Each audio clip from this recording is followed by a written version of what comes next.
There is something about winter that can feel isolating. It's cold and it's easy to stay inside, but World of Winter changes that, making Grand Rapids feel alive. Prodigy, I am an anomaly. Modestly, gotta be, definitely not probably, don't bother me. Fui con los primos al Silent Disco y estuvo bien chido. Siento que es algo muy necesario para los chavos de nuestra edad. Y esos son los eventos donde puedo bailar y ver cómo toda esta gente se expresa. El World of Winter is beautiful.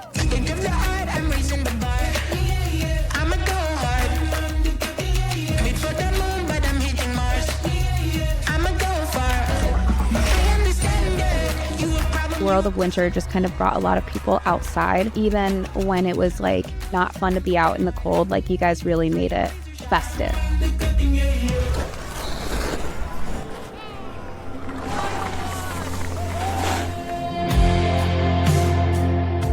There's so many incredible performers that bring their own magic to all of this. In a way, the festival really makes you want to stop and take it all in. The lights, the art, the way the city transforms is really cool.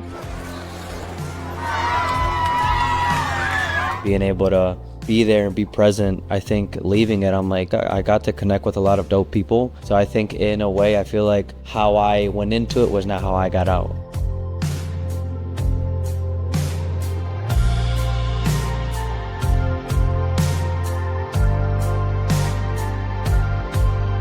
That makes me value Grand Rapids more. The people who are putting these things on more is saying, oh, you really want us to love this city. You really want us to love these experiences. You really want us to be here and have a sense of ownership, place. There's a lot of colors and a lot of light along with the crazy sounds. And there's fireplaces onto the side. And again, those moments kind of felt like you're getting transported into a different world.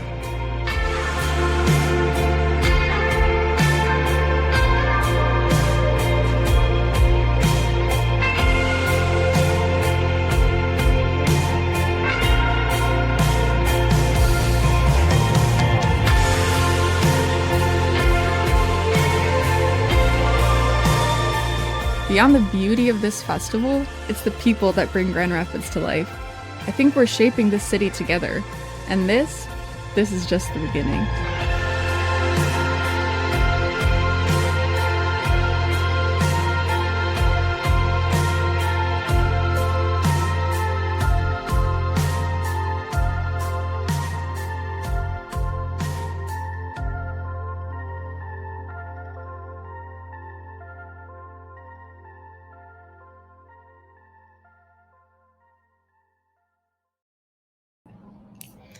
Welcome everyone to the Activate Grant 101 live stream.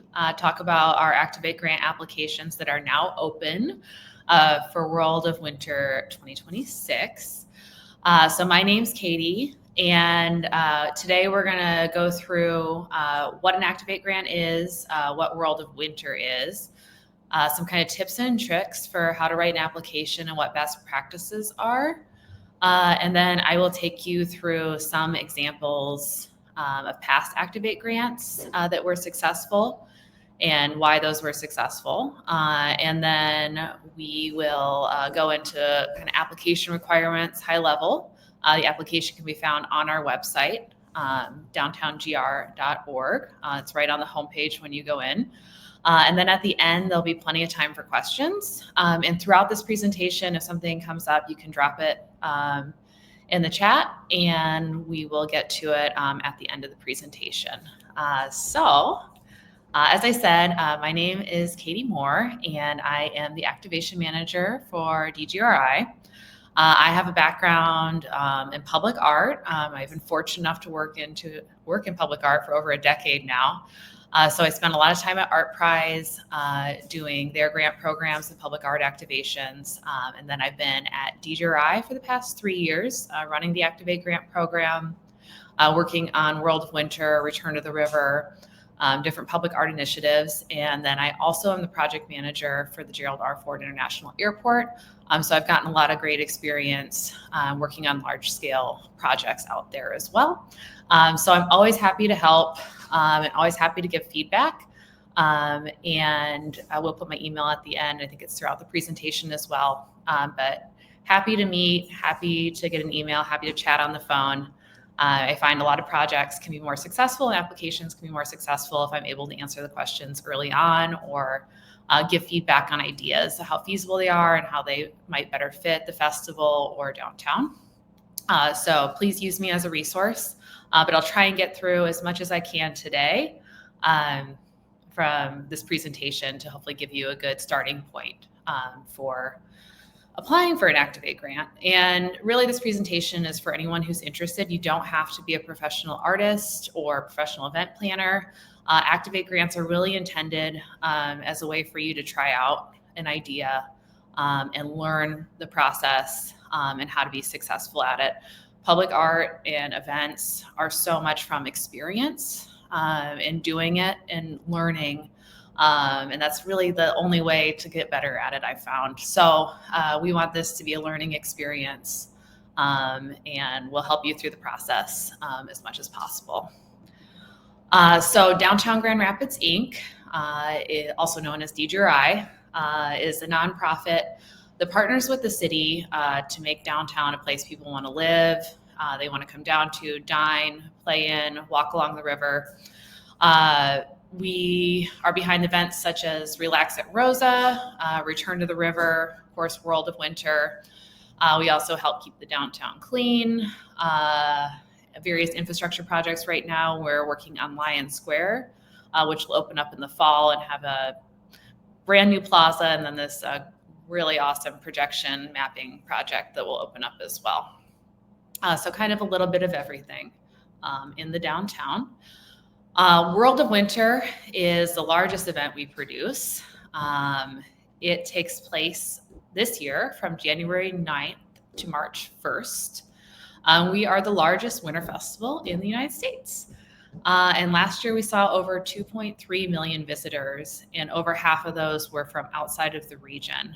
So World of Winter really is a destination for people who want to see some good art and experience some fun events during the winter when nobody really wants to be out. So it keeps growing every year. Last year we had over 300 art installations, events, and programs. And so kind of the way World of Winter works, there's a video at the start of this presentation if you missed it that kind of gives a good overview visually. But we do a cast call out internationally for large scale art installations. And so that happens early in the year.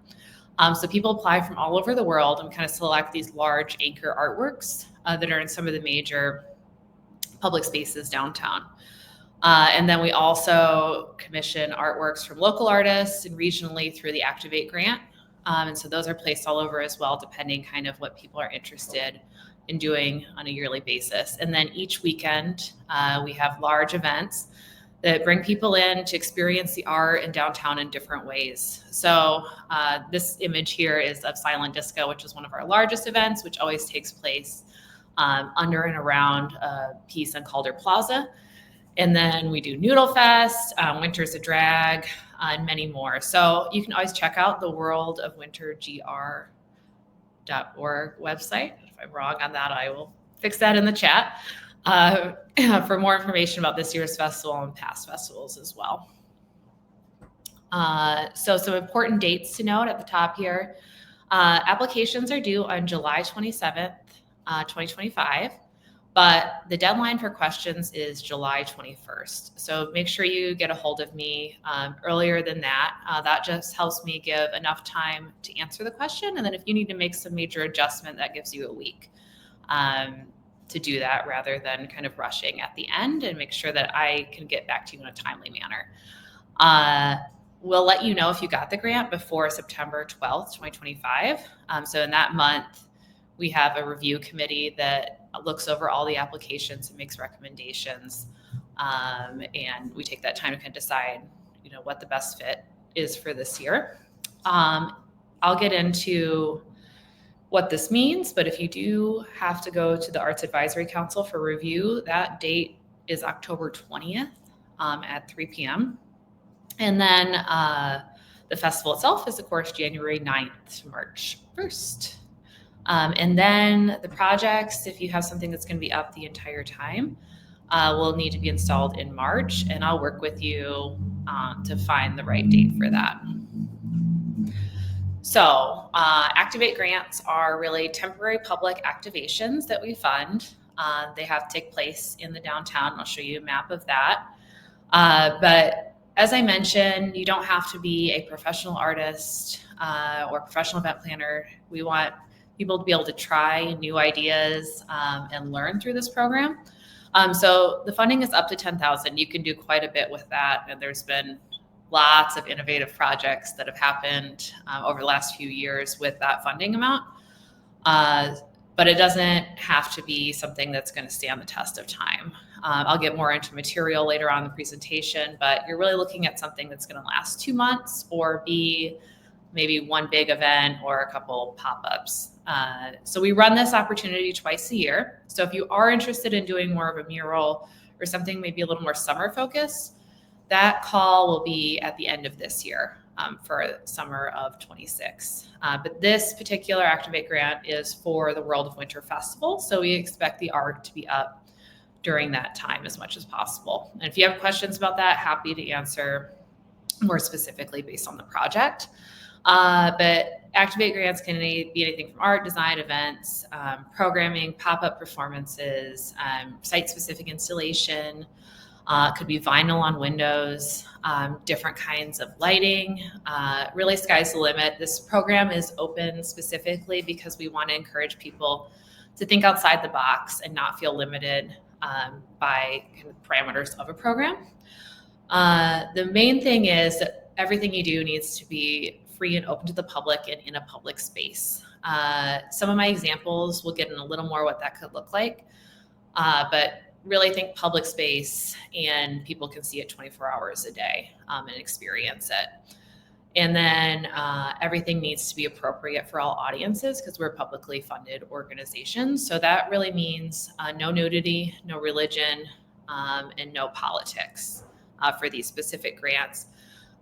If that is something that's part of your artwork, Art Prize, I believe, has grants open right now too. And there's other opportunities to show work that does not qualify for this particular grant program.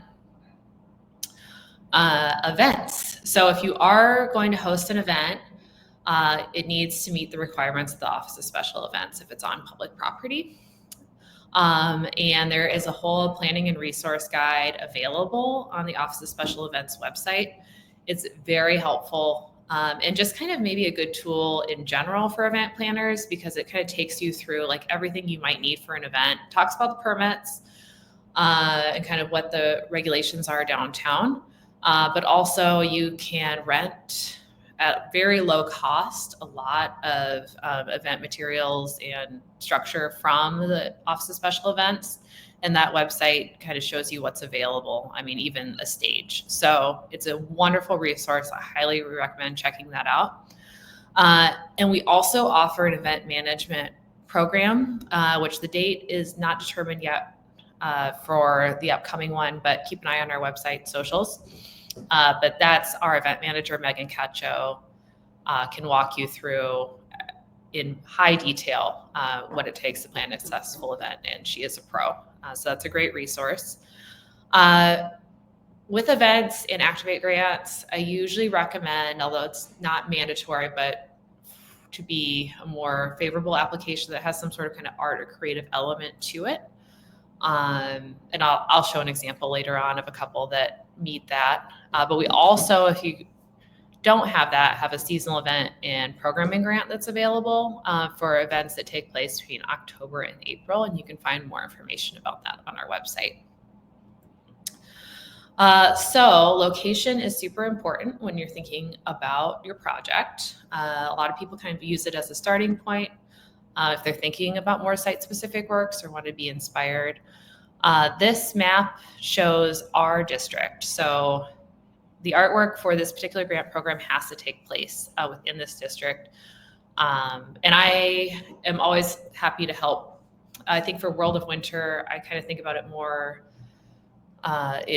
as like, you know, we're kind of working together to make sure it fits well within the festival itself too. You can, of course, I encourage you to prepare something that's very site specific and be inspired by the downtown. But if it's a more mobile piece or can fit multiple places, I'll talk through that if you're selected.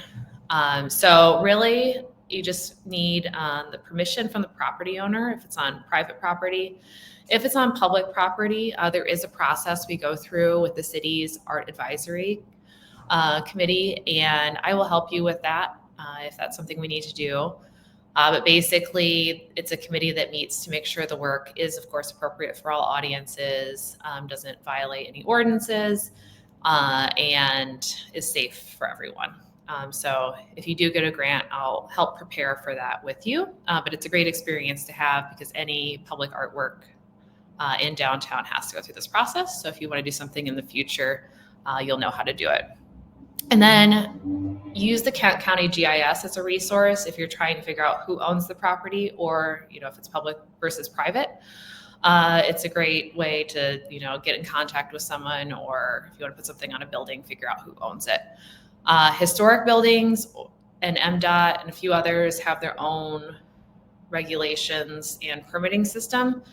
So just keep that in mind, and I'm happy to tell you where things fall if you have questions about that. And then, as I mentioned, it needs to be open to the public, and everything needs to be ADA accessible so that everyone can access it when coming downtown.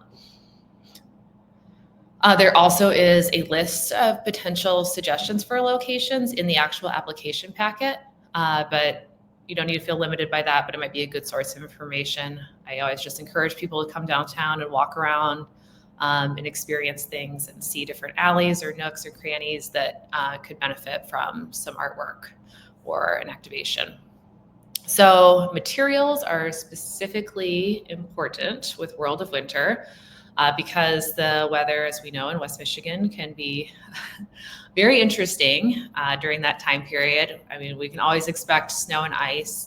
In my experience in the last few years, there's always one really bad windstorm that really tests how well artwork or installations are anchored to the ground or weighted down. So that's something really important to think through. I typically will give feedback on this if I have concerns. Those who have gotten a grant in the past know that. So just keep in mind that that's something to be considerate of. Also, public engagement with as many visitors as we have coming downtown for the festival, and also people that just are downtown in general. How people interact with the piece. Can they sit on it? Would they break it if they sat on it? Can they climb on it? Thinking through that, the design process. If you don't want to make something that's structurally sound, thinking about how maybe to elevate it, find the right location, or redesign it a little bit so you can avoid that. And with that, making sure that it's safe for all audiences. So no sharp edges, someone's not going to cut themselves on part of it or trip on it, etc. So just thinking about what a day-to-day interaction looks like, and interactions with maybe more extreme, unexpected ways. So you can be creative with that. And kind of explore options and do some research about what materials might be best. The example I have here on the right is a close-up of Mandy Cano Villalobos's piece from last year. And she's working with found materials. And, these are not like high-grade sculptural materials, but they look great and they held up for 2 months. So you're really thinking about what's going to last 2 months and not blow away. Location can sometimes inform that too. If you want to put an artwork on the bridge, it's going to get a lot more beat up than something that's maybe in a cove or next to a building. And be open to, how your design might change through this process. If you get the grant, you can go through a further level of like making sure it's safe and structurally sound if it needs to be, and adjust the location. I kind of suggest that you have the idea you're proposing mostly baked, but once you get it, then you can really think through and make sure that the choices you make are sound. And then weight, as I said, probably more weight in the winter. And then lighting and electricity. So if you need electricity, make sure there's an outlet. For World of Winter, we do highly recommend that you incorporate lighting into the work because it is dark here most of the day. Budget is also part of the application and something to think about. Doing a general feasibility study on your material to make sure that it can be done within the budget that you've set. You can, high level get through that, have a pretty good idea by doing online research or calling people and getting a good idea, but it really just depends on the project. And don't forget to pay yourself, of course. So, think about some projects are a lot more labor intensive in the planning and creating, whereas others are maybe fabricated somewhere else. So thinking about the amount of time that's going into it and factoring that in as well. And then something that's easy to overlook is what equipment it might take to move or install the artwork. We can sometimes help with tools and stuff, but for the most part, we don't necessarily have equipment. So think through that. And then who is going to help you install the work? A lot of people, it's calling a few friends or family members to help offload a sculpture in the afternoon and loading it back up. So just kind of thinking about what you'll need and if there's money with that or paying someone to help you. And then safety, basically thinking, if you need cord covers or other things to help make the work safe, budgeting that in. And then it's always good to have some contingency and maintenance budget, especially for the World of Winter grants, because the weather, as I mentioned, can be extreme, or someone could pull something off, and being able to have a little money set aside to make those repairs. So now I'm going to show some examples of past projects, kind of talk through why they were successful. So this project I absolutely loved, Rapid Art Movement, which took place last World of Winter. There were 2 dates for it, and Zachary Chabelis and Aaron Becca Pope transformed a dash bus into an art gallery and performance space. So they worked closely with Mobile GR and the Dash to just go on the normal route, but have artwork on it. And I think like 6 different performances at each stop. So the performer would get on and do the performance. Sometimes the bus would keep moving. Sometimes we would stop. Just a really creative way to use city resource, encourage people, to ride a bus, see all of Grand Rapids. And then they had the bus pick up and drop down at another event that was taking place for the festival. So people could go and experience that event and make a whole night of it. So really clever and fun activation grant. 4 Directions is a piece by Two Eagles Marcus from 2024. And this is a great example of using kind of repurposed materials. So these are just like the plastic containers, and he put LED lights in them, strapped them together and stacked them up, and programmed a whole light and music show with them. So you can think about how to reuse or get some kind of cheaper materials that can be displayed and programmed in a way that's really beautiful, fun, and elegant. Stargaze is kind of a really traditional sculpture by local artist Valerie Wana. She works with a fabricator to make these pieces, so that's always an option too. Don't feel like you have to make an entire artwork yourself or you're limited by that. A lot of people do choose to have someone help fabricate the work. So she works very closely with them to do the design, make sure it's going to stand up. It's got these great plates at the bottom which anchor it down. And then it's just kind of a simple LED string light that's programmed to light it up. So really 2 materials, really nicely done. Hipster Disco is an example of an Activate grant that definitely has that art element I was talking about.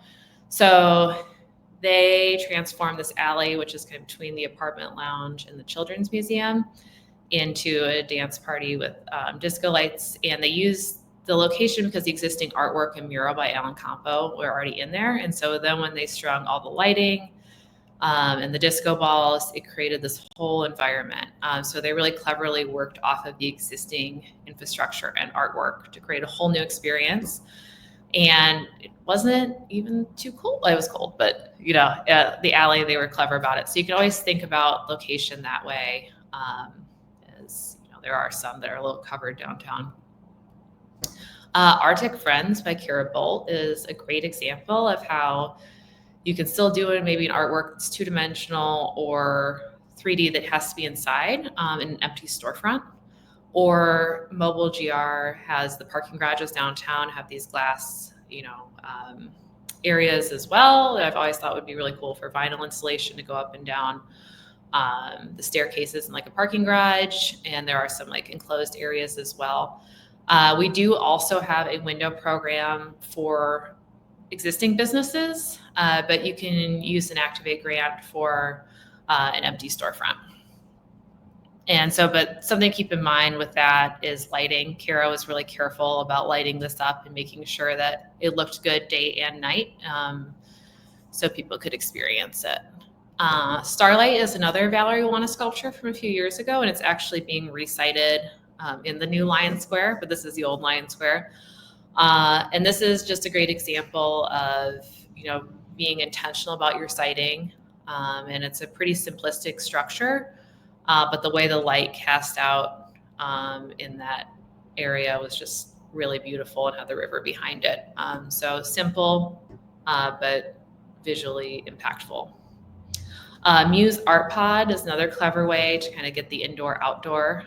Stephen Smith did this project a couple of years ago, but he made a mobile art gallery in the shipping container and then had events throughout World of Winter that he invited people to. And it was a great way to be able to showcase kind of traditional artwork outdoors.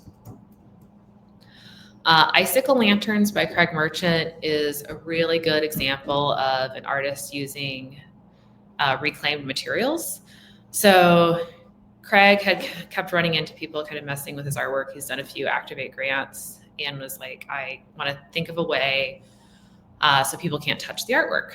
And so he just did kind of a wire frame with this reclaimed fabric and put LED lights inside to create these beautiful sculptural forms that were really lightweight and hung from the trees in 6th Street Park. So a clever way, and also ultimately like not an expensive way to create something beautiful. Another Mandy Cano Villalobos was Carnivale. This is an example of an artwork that kind of moved locations. Mandy had proposed it just as like an archway that went against the side of a building, and we couldn't get the permission of the business owner. And we ended up going to DeVos Place, and they helped us install it kind of so you could walk through it. And that was really cool because it became more interactive, so you could go through it and really be in the artwork itself. This is also a really great example of how simple lighting can be. Mandy is just using string lights here and some Christmas lights to light up the artwork. And it was really bright and vibrant during the day, and then had this really ethereal glow that you can see here just from a simple lighting. Some other things to keep in mind as you're putting your application together is that we don't require insurance unless it's an event, because the city does. But if you do want insurance, that's something to think about and look into. Activate grants are really competitive, so I try and offer feedback, but if you don't get the grant this time around, it doesn't mean your project isn't good. It just, lots of people are applying. Let's see, like I said, be open to your design changing, and failure is sometimes part of the process with public artworks and events. Certain things might not work. It's a lot about pivoting and adjusting and learning. So just lean into it. So I don't make it, you can use AI if you want to as a tool, but I prefer that the whole application is not written in AI, just because I do think it's important for you to think through the project. I mean, use it to get your ideas organized, use it to do some research if you want to, but it's not really good at public artwork, I will say that, or events, because it's so intuitive and experience-based and unique. So I will get applications that I can tell are completely written by AI, and some of it's not always right. So, be intuitive. I'm more interested in seeing your ideas and your spirit and what you want to do than having something perfectly crafted application-wise. And make sure to follow directions of the application. It's pretty clearly laid out. I love to see, experience, even if it's not directly related to the artwork, of some other maybe successful projects you've done or artwork, even if it's a different medium, or if you've done a smaller event or helped someone produce an event. That's always good to know. It doesn't have to be something you've done entirely yourself, but just seeing, kind of what might lead to more success, or kind of what level you're at when you're applying. Images are so helpful and renderings. So especially for installations or visual-based works, the better, kind of the sketch, how it might look in the space, the better, or the easier it is for us to review and understand. And then please no AI generated images, though. I will say that. I prefer not to have that because it's not quite the same. It doesn't end up looking like that. And organization helps. One PDF is preferable rather than multiple files being submitted. And I have more information about the specifics of that in the application itself. But one PDF, please. And like I said, if you don't have direct experience, that's okay. We want people to learn through this program. And then these are all of the requirements, which I mentioned are all in the application. I'm really just trying to get a good understanding of you and what your experience is, what level you're coming in at. And that doesn't mean you have to be at a high level by any means, but just so I know. And then a website or Instagram with other work on it is an easy way to show that. And then locations requirement, renderings or images of the artwork, and then your estimated budget and breakdown. As I mentioned, this is all in that PDF that you can find on our website. So with that, thanks for listening, and I will open it up for any questions.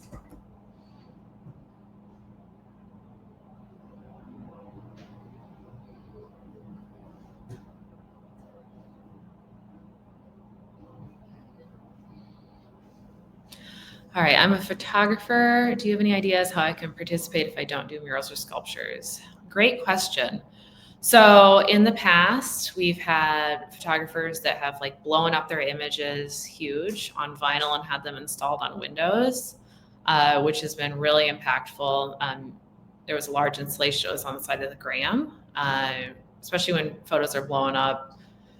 They have a big presence. Also thinking about, we have opportunities for displays within windows. It's pretty easy to print vinyl of photographs and get creative with that. And then, you can do an outdoor display as well. You could even do a metal frame or some way to frame it that has multiple photographs printed. Projections also an option too. We've had artists in the past find a wall in which they've projected photos and images on and kind of had a rotating experience that way. There's a lot of ways you can go about it. What is the most common mistake you see in applications? I'm pretty lenient. I think it's, not giving enough information to understand a project. So like I said, an image is really helpful. If you're not thinking image-based, a written description's fine. But I think the most important thing is being able to convey the spirit of the work and what you're trying to do. Especially for this grant program, as I've said multiple times, you don't have to be an expert. So I'm not looking so much at what you've done, but if I have a good understanding of what you want to do. And some people even have put videos into the past of them talking, if it's easier to explain it that way. that totally works. I'm really open to however you best express yourself and your ideas.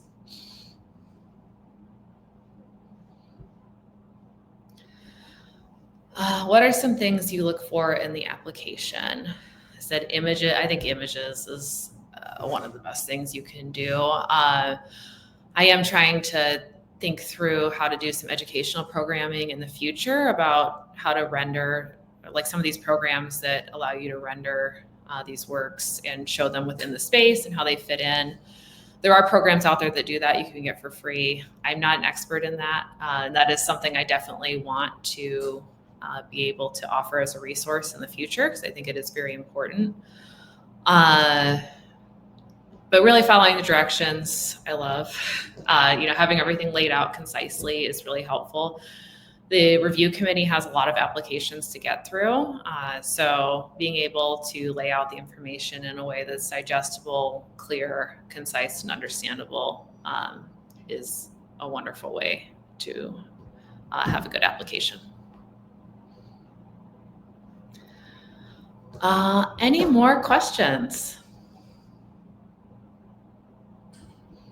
And this recording will be available on the website, so you can reference it later. Like I said, please feel free to email me if you have any questions. I have just found over the years that sometimes it's easiest to talk through things and ideas and for me to just give feedback because I do have a lot of experience doing particularly this event and others throughout my career. And my coworkers are always, good to help too, especially on the event side of things. So feel free to bounce any ideas, and applications are due on the 27th of July. So thank you for listening, and I look forward to seeing projects.